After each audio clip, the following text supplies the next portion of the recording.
এই নাও বাজার।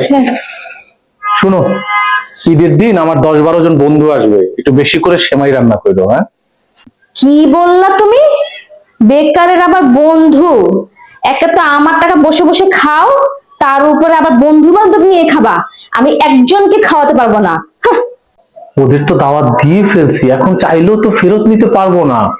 একটু তোমার মনটা নরম করো, মান সম্মান থাকবে না এখন। ফেরত কিভাবে নিবা সে তুমি জানো। আমি কোন এক্সট্রা লোক খাওয়াতে পারবো না, এই আমি বলে দিলাম, শেষ।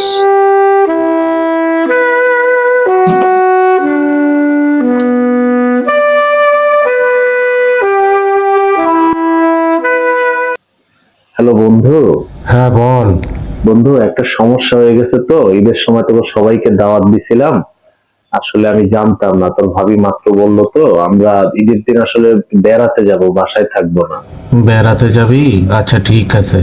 আচ্ছা বন্ধু, তুই তো আমার হয়ে সবাইকে একটু বলে দিস যে আমরা আসলে বাসায় থাকবো না। আচ্ছা ঠিক আছে, আমি তোর হয়ে সবাইকে এখনই বলে দিচ্ছি। আচ্ছা, ধন্যবাদ বন্ধু।